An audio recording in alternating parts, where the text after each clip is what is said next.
This is Python's Paradise. This is your host, Greg Gilbert, aka the Python Hyena, straight out of Fredericton, New Brunswick, Canada. And folks, here we are, March the 3rd, 2023. Well, we have a voice actor and singer on the show with us today. Somebody very closely associated with Adam Sandler, I noticed the credits. And I believe the first one of those credits was Eight Crazy Nights, an animation based around Adam Sandler, which I saw in the theaters when it came out originally, plus a lot of the other Adam Sandler movies she's been involved with. Folks, I give you Betsy Hammer. How do you do, Betsy? I'm doing great. Thank you, Greg. So nice to see you and see your beautiful Yes. background and hear what you're doing. Well, yeah, my fake background. Every, It's everybody everybody keeps commenting how messy my apartment is. I'm hoping to eventually make that move to Toronto, so I can work at one. I work at the hospital here, but I'm not getting the overnights that I want. And Toronto has got so much more opportunity, um, and I can do a lot more of my podcast in Toronto. oh, beautiful. Beautiful. What do you do at the hospital, may I ask? I work in housekeeping. Okay. Hey, somebody's got to keep the house clean and neat and organized and all the good stuff. Oh yeah. Well, anyway, yeah, it's great to have you on today, and Thank you. I I would like to start off by getting some of your background and what led you to get into the industry. Well, thank you for asking. I've been singing since I was in my crib. My mother used to constantly play music in the house. She loved to be in our community shows. You know, she loved to sing. She's not a professional singer, but she always loved to do different parts. And she had Broadway musicals playing and pop music playing. So when I was in my crib, being when anyone's musical and you're in your crib, you hear sounds and you start to imitate them. So I was in my crib going, ah, making little singing kind of sounds. And then when I went to preschool, I was 3, and the preschool teacher had me singing in front of the class and also showing my artwork, because that's one of my hobbies. I do art. So those two things were very supported. And then I got into elementary school, and I was in every show that they had, and then junior high, and got the solo parts, the starring roles, most of the time, and sometimes supporting roles. Then I went on to get my Bachelor of Fine Arts in Music at Ohio University School of Music, and then I went on to do a couple of years of vocal studies at the Cleveland Institute of Music in their Master of Music program, Master of Voice. Mhm. So I've always loved singing. I've always loved acting. And then in 1995, when I was performing around Nashville, I was living in Nashville at the time with my ex-husband, because he didn't want to come to California. I've wanted to be in California since I was 3 years old. And I say, again, the magical number of 3, because my mother used to sit me in front of the TV to watch the different newsreels and all the shows and so forth. And I remember seeing, like, I think it was Clark Gable driving up with palm trees in a car, going down Beverly Drive. And I remember thinking, and they kept talking about entertainment and, in the entertainment industry and the movie industry, blah, blah, blah. And I would say to myself, that's where I belong. That's what my thought was when I was 3. It's funny you say that. I want to move to Toronto, and I get so many people either derailing me with, oh, the crime is so bad there, or this or that. But I feel trapped like in a prison here in this province of New Brunswick, which is a province that very few people even know exist, because I'm 4 hours ahead of you, not three, and it's like, with my hospital job, I feel like maybe I could easily get a job at a hospital there and get out of here, and I get it. Yeah. Absolutely. Absolutely, Greg. You go where your mind and your heart want to be. It took me many years to get here. But eventually, well, what the compromise my ex-husband and I settled upon was going to Nashville. He said, "Oh, it's Music City, USA." When you literally fly into Nashville and it says, "Welcome to Music City, USA," because there are a lot of songwriters and a lot of country music people there. And he said, "I hate California. Let's go to Nashville." I said, "All right, okay, okay."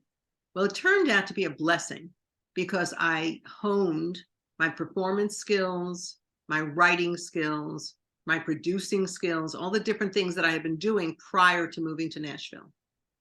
And 1995, I had been performing around Nashville, and somebody who was the head of our congregation knew Brooks Arthur, the legendary, phenomenal producer that he is and was. And they knew Brooks, and they'd been to my shows, and they said, we have to introduce you. His name was Michael Miller. And Michael said, it's important that I introduce you to this guy. And I introduced him to you, you to him, excuse me. So literally he came home one day, and I was at his home with his wife, making music, chatting, whatever. And Mike said, "I had lunch with Brooks Arthur today, and I gave him your tape." I said, "Oh." And the next thing I know, Mike is picking up the telephone and calling Brooks.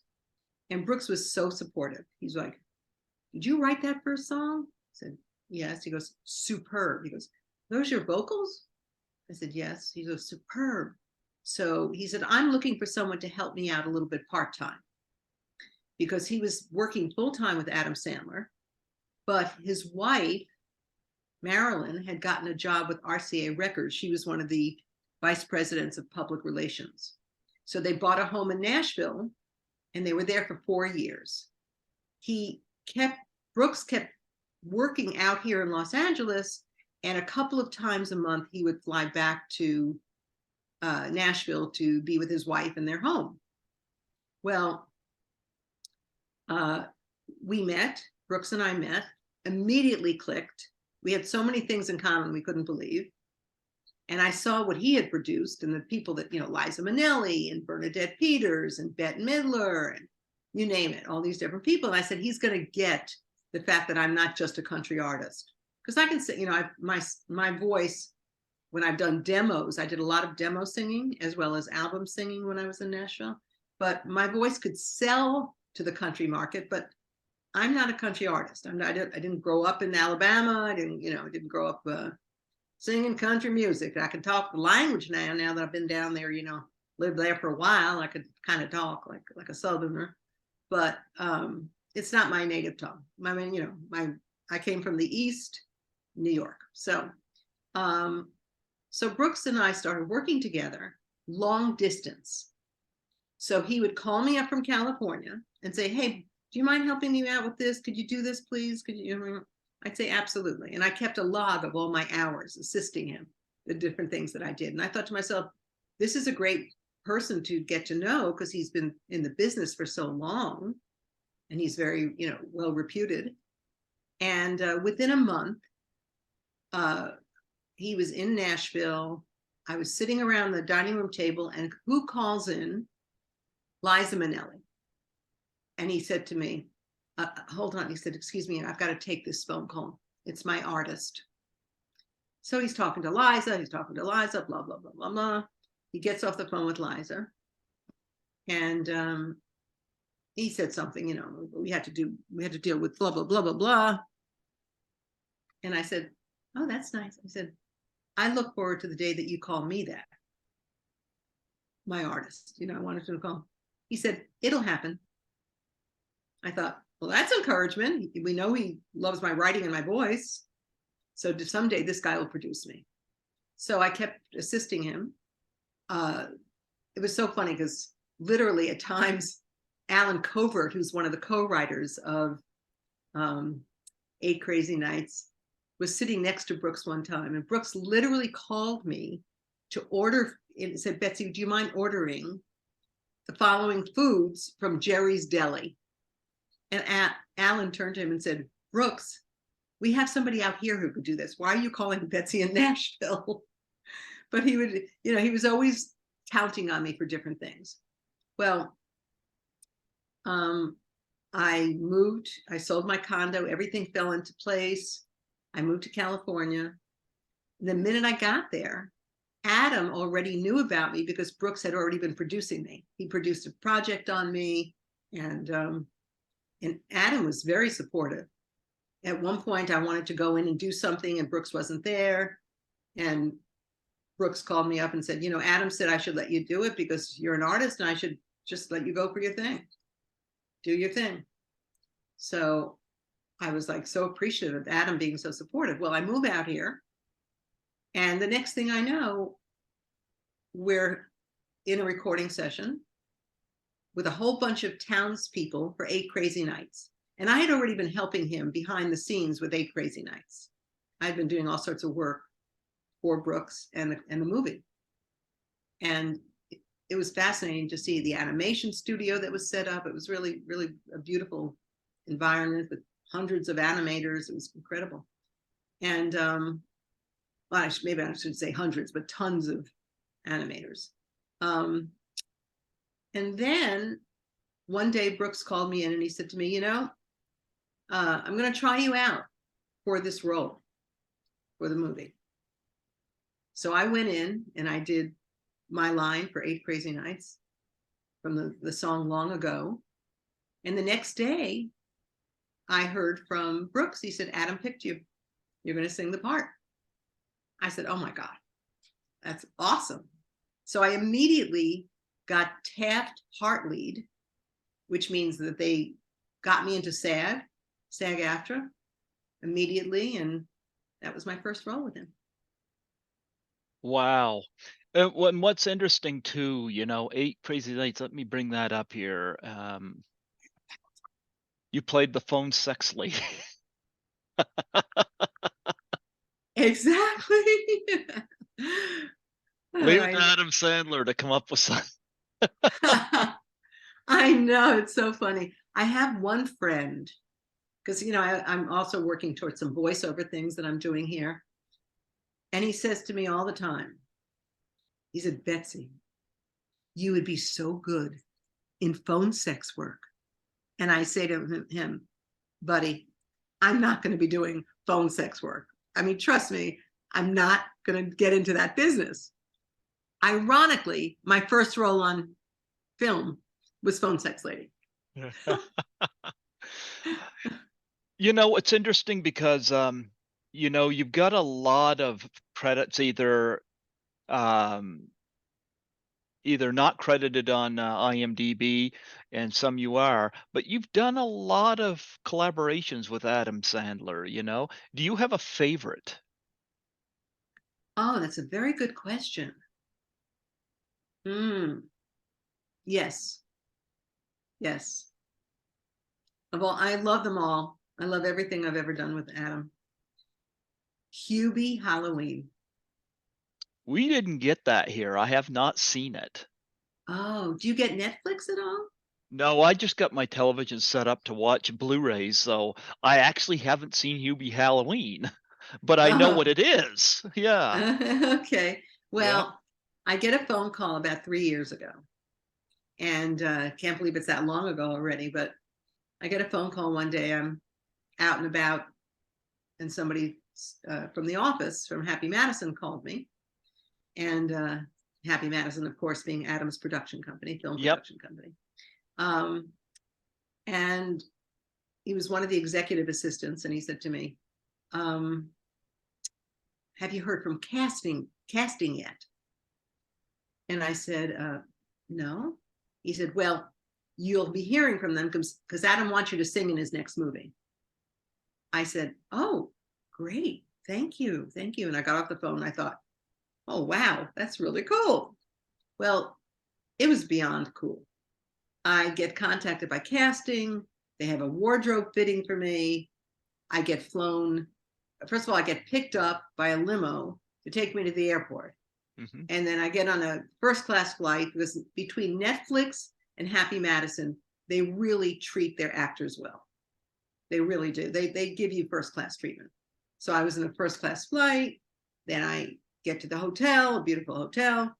And then there's transportation to and from the hotel.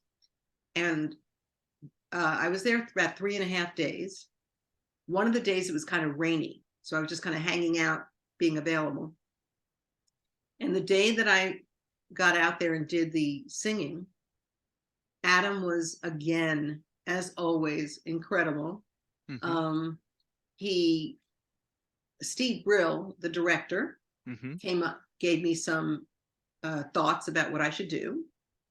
And then Adam, without being, Adam has a way of giving you what he wants without upstaging the director.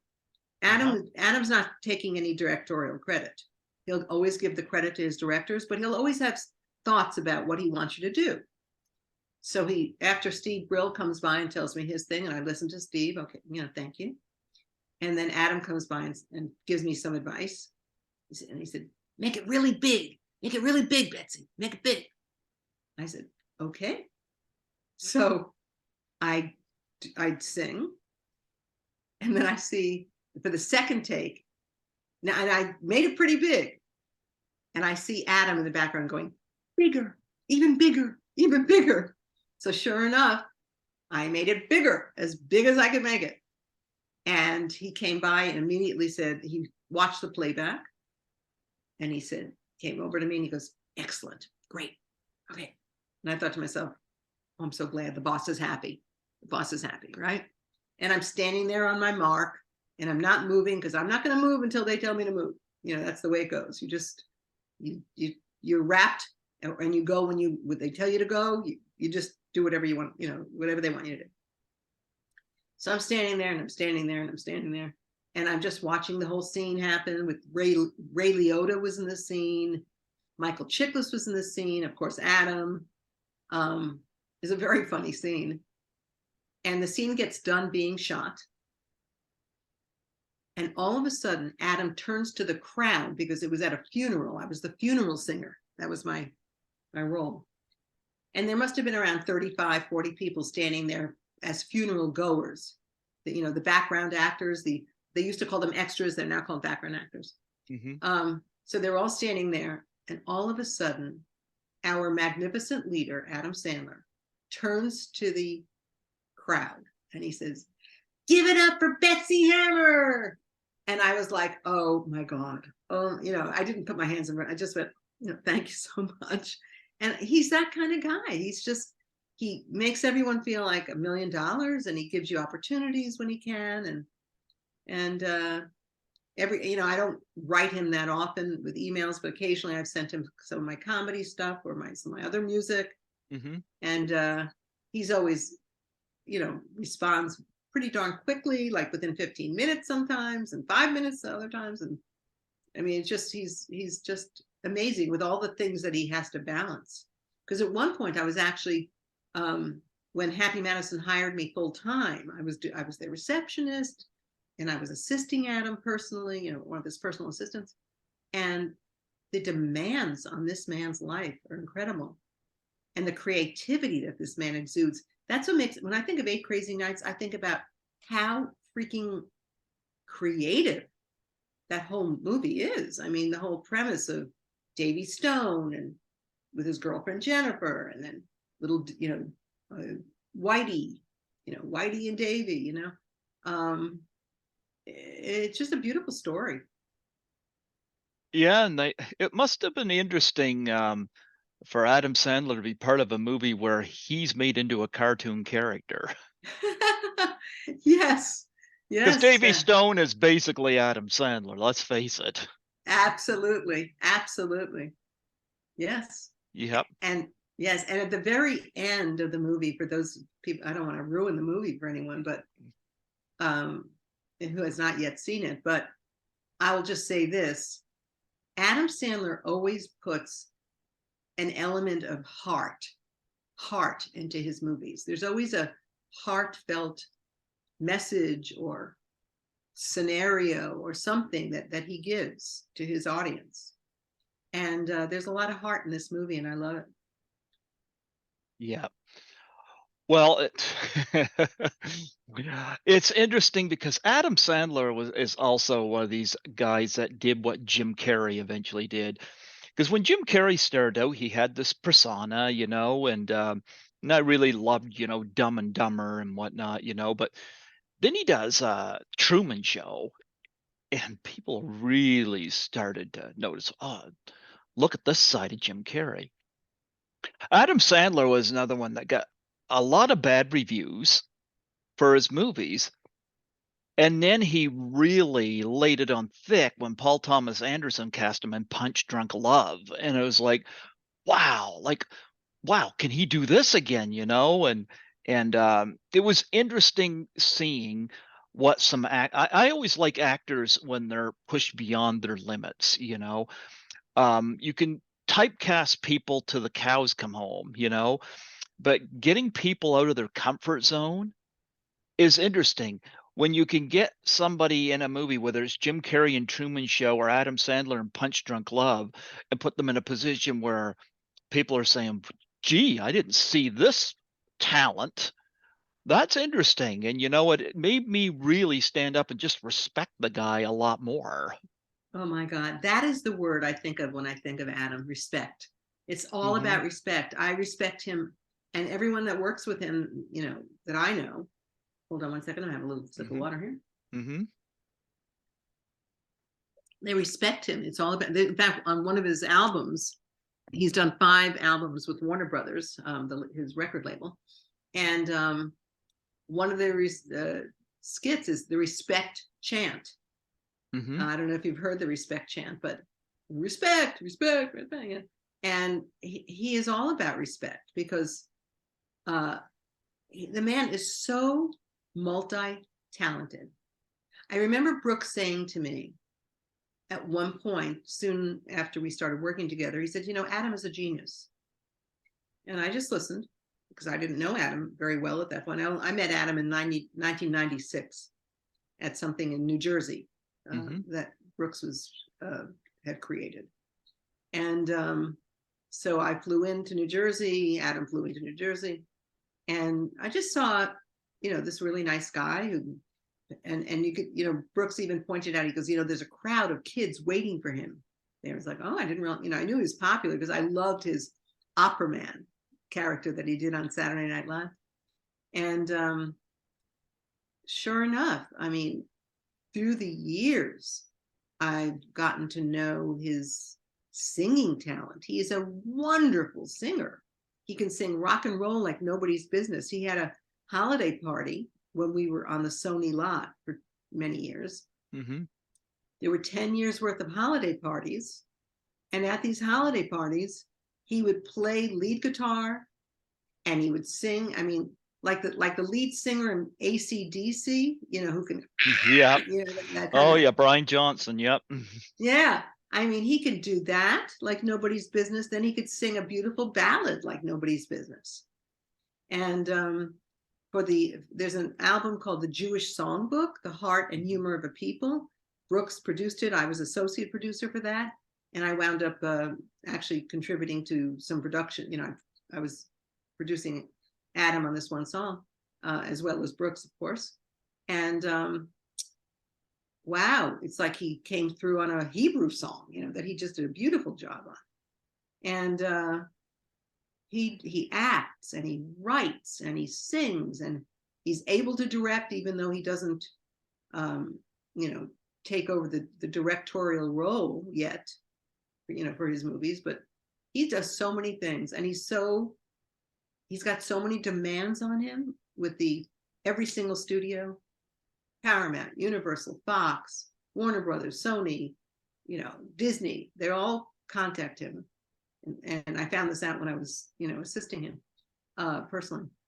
It was like, oh my gosh, all the studios, all the producers, all the directors, all the actors, all the crew members, all the family, all the employees it's like all these people that he has to juggle, and the public on top of all those other people. And he just does it with such equanimity. He handles everything. He's just a fun, wonderful person to work with. I also noticed that you're uncredited, but I mean, you're uncredited for Pitch Perfect 2, obviously singing in that as well. Right. Now it's interesting because they did not I guess they put, and I get my royalty checks, so it's Mm-hmm. not like my residuals, I should say, um, because I just got a nice one for Sing 2 and Pitch Perfect 2. I guess they had to put us on the screen and they had to submit us, but I Mm-hmm. guess they didn't write down former Bella singer. They didn't, Oh. or adult Bella. They didn't give us a Mm-hmm. character name.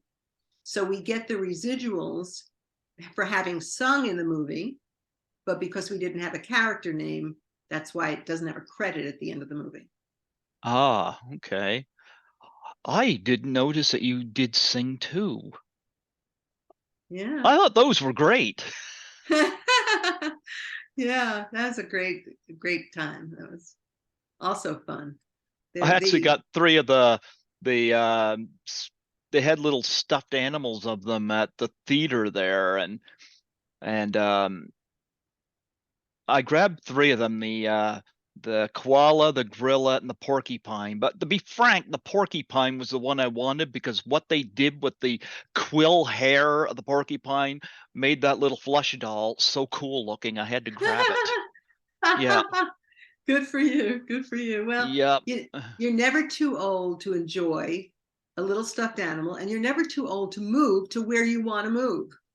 Yep. I mean, I was not a baby when I moved to Los Angeles. I had already been married. And Hmm. then, I got a divorce. My divorce was from a very nice person. He was a nice person. I was a nice person. It just that we were on divergent paths. We just really weren't a perfect match, wonderful match. But a good man. I have nothing horrible to say about him. Just that we were just so different, in the long run. He was a physician and very clinical, and I'm an artist and very, in the creative bent. So I was already way into my 30s when I thought of, I mean, I was 3 years old when I wanted to move here, but I was already thinking, let's start to move to California when I was in my 30s. And I finally made the move when I guess I just turned 40 or something. So you're young. You can make a move anytime you want to Toronto. When I'm like, uh I'm 50. oh my goodness. Well, you know what? That doesn't matter. It really, age is just a number. It really is. Hmm. If you want to move to Toronto, there's nothing stopping you unless there's some other concern that, I don't know all your personal and professional concerns and situations, but I don't know. You're over 50, doesn't matter. Doesn't I'm not just matter. I'm just going to keep applying for the hospitals there, because that'll give me some good employment and 'cause everybody keeps saying, well, it's more expensive to live there, but an actress who invited me to my first convention there, which is where I fell in love with Toronto because it was my first time ever out in New Brunswick. And she showed me the ropes of the streetcars and the subways, But she just sent me a lot of information this week about rentals and stuff that are actually cheaper than what I'm paying here, which is, Wow, that's awesome. and then everybody gets on me saying, oh, crime is bad there. Well, when I work at the hospital, especially in the ER, you'd never believe the shady creatures that the cops bring in at night and have to put in the rubber room. Like, I'm sorry, New Brunswick ain't innocent. Exactly, exactly. And I grew up in New York, and then I moved to Ohio for my schooling. Hmm. Then, of course, down to Nashville when my ex didn't want to come to California, so we moved to Nashville. And now I'm in California. I moved here in 2001, so I've been here 22 years in April, Hmm. and it's my home. The minute I stepped on, I literally got off the plane. The doors open from the plane. I'm about to descend, and I'm going, oh, I'm home. It just felt like home for the first time in my life. Now I Well, you loved you. Go ahead. I'm sorry. I was gonna say, I would get homesick just going to another part of this province. You know, I get invited by Lisa Langlois, Canadian actress, to a horror film convention, I was scared to death because I was like, number one, I couldn't say no. I mean, I knew who she was since the 80s. I couldn't say no. But here she was inviting me to this horror film convention, and I was like, I've never been on a plane before, and I had all these anxieties. When I got in the plane, it was like a bus in the sky. I actually dug it, you know? Yeah, and when I got it was amazing when I landed. And I landed in Toronto Island, and when I get up to the surface, like it's the first time I've seen escalators since the mid '80s because we don't have them here anymore. And when I got to the surface, it's like, I mean, we got some big buildings here, but nothing like there, and the billboards and stuff. And I was like, I wasn't in Kansas anymore. Right.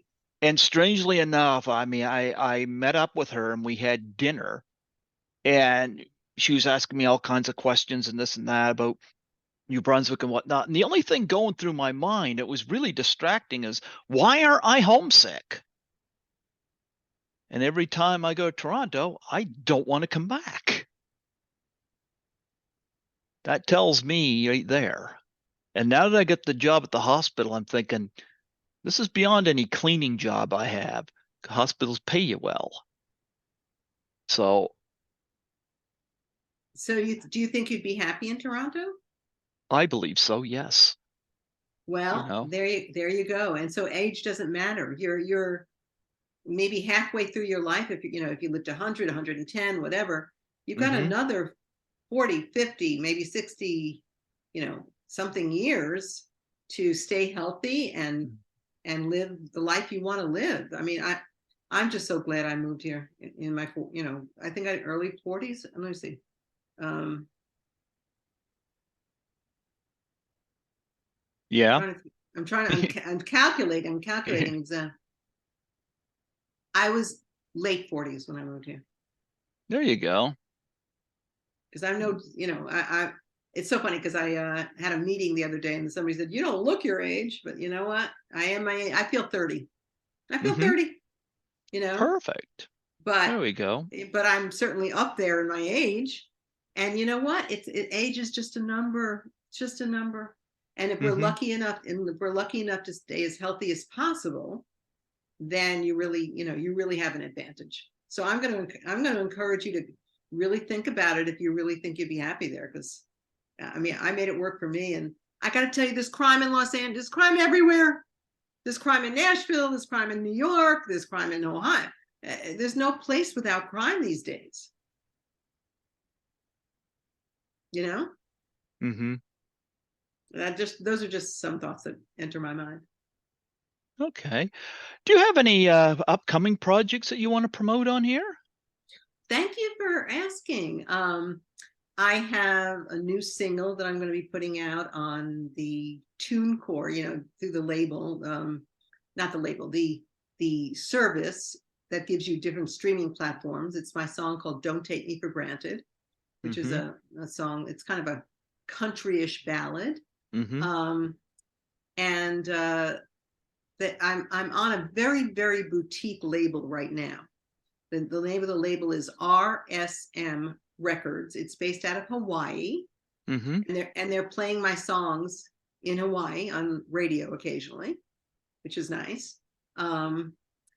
And the head of my label has said to me on numerous occasions that he would love to do an album with me. So I don't know when that's going to transpire, but he's already he funded an expensive and a beautiful music video on a song called "Me Too," which is the kind of like a positive theme song for the Me Too movement.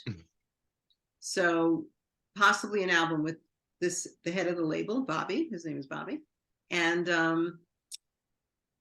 it's RSM stands for Robert Sterling Music, so it's like a little offshoot of his publishing company. He's a major publisher in Hawaii, like I think the top publisher. He's always getting songs on Hawaii 5-0 and Magnum PI and things like that. So my hope is to have some songs. I just sent him a song, a Hawaiian song, and we're going to see if he can get that onto some of the shows, or one of the shows. I'd be happy with one of the shows. And that's it. The "Don't Take Me for Granted," possibly the Hawaiian song getting onto a show, and a potential album. Oh, wow. Well, do you have any charities that you want to promote on here and plug? That is so nice of you to ask. Um, well, I don't have a specific name of a charity. Mm-hmm. Um, uh, I do, I have contributed to the smile.org, the service that enables children with cleft palates to Mm-hmm. get doctors to restore their smile so they have a smile instead of the cleft palate. I Mm-hmm. find that that helps. A smile can go a long way in life. It can really help make your life so much more enjoyable. My father always used to say, keep smiling and always look for the good. So I believe in that. I'd say uh, the any hospital. I mean, I know St. Jude's is a good hospital. Mm-hmm. It helps children with cancer. That seems to me a good one, and I've contributed to that. Um, and anything with animals, rescuing animals. I love so many types of animals, whether it be elephants or giraffes. And I think the slaughter of elephants nowadays, and even giraffes. I mean, there's horrible things that are happening, that animals that are becoming extinct because trophy hunters. They're not trophies. They're living beings. They're living creatures, and they have a life, and they deserve to live a life in their environment. Don't shoot them down and put them on somebody's wall. I mean, that horrifies me. So Yep, I agree. those types of charities. So anything, animal rescue funds. So there are so many of them. So I just say, something that speaks to you as a listener. If there's a particular one that you like. Mm. Do Yeah. you do you ever get to do the conventions like your Comic Cons or anything like that? No, that's a good question. No. No, I have not done those. No. Okay. Because I always ask what the most unique thing you've ever been asked to sign, if you've ever had anything. Oh, the most unique thing I've ever been asked to sign. Mm-hmm. Oh, well, I was in a show years ago. It was Mm-hmm. co-produced on Broadway. It was called Pump Boys and Dinettes. Okay. And after the show, the fans would line up for autographs, and somebody had me autograph them, like them Okay. on the. I have heard of that before. Yep. It's like, all right, right on me. All right, okay. Well, Caroline Monroe was the first one I ever heard that about. And I just met her in person last year, and she was the first one to mention signing somebody's body, and they go off and get it tattooed on themselves. Oh God. I hope. Mm-hmm. I don't think back then when I did it, it was in the 80s that I did this show. I don't think they were into tattoos quite like they are today. Mm-hmm. So I don't know if I doubt they got a tattoo of it, but it was fun at the time. It was like, all right, okay, that makes you happy. Yep. I just figured when they got home, at some point they're going to wash it off, and you know they'll they'll live with it for a few days. There you go. Well, it was wonderful having you come on here today and talk about your career in singing and doing voice work on Adam Sandler movies and all the stuff. And I thank you for reaching out to me. It doesn't matter to me when somebody gets back to me, whether it's past an anniversary or not. I always say yes. Come on, you're always welcome. So I was very happy when you got back to me. Very much Well, appreciated. thank you, because I mean, I'm happy to know about your podcast and what you're Mhm. doing. I did not know about it. You were the initiator. You're the man who reaches out and finds the people that you would like. And I'm honored and thrilled that you chose me. And Mhm. it took a while to the communication. Uh, I didn't answer that particular email for a while because I don't really look at that email very Mhm. often. And then I was like, oh my gosh, this wonderful guy has been asking me. So finally, thank you for your patience, by the Oh, way. no problem. And thanks for having me. It's really Mhm. you're delightful to talk to. Thank you so much. And I wish you will you let me know? Will you email me and let me know if you decide to go to Toronto at some point? Sure. Yeah, I'd be curious to see the follow-up on that because I want to encourage you to follow your heart and your mind and everything else good. Well, I'm hoping to make it happen either this year or maybe next year, but I'm hoping this year because I'm getting way too much anxiety about it. And I'm like, ah, I love Toronto. You know what? It's all about just gentle, relaxed manifestation and visualization. And if you really want it, just put it out there, talk to the universe, however you envision, the creator of the universe, however I love God. So I say, I'll, I ask, God to help me do the highest good, whatever Hmm. that's going to be for the highest good. Hmm. So if you want something, just have your chat with whatever forces you want to chat with, and that helps it come into action even quicker. I think sometimes when you lay it out there and put it out there, it's like, okay, I'm committing this thought, and I'll be willing to commit it to action. Okay. Well, before I let you go, would you mind doing a plug for my show? Yes. Now, what would I'd love to do a plug for your show. Please tell me exactly what I should say because I'm not good at this. Just state your name and say you're listening to Greg Gilbert on Python's Paradise. Okay. Hello, this is Betsy Hammer, and I am listening to Greg Gilbert on Python's Paradise. That was awesome. That is awesome. God bless you. Thank you so much for allowing me the honor today. Oh, my pleasure. Thank you so much. Thank you so No, much. And stay in touch. absolutely. You take Okay. care. Take care. Bye Bye-bye. Thank you. bye. Bye-bye. Bye bye.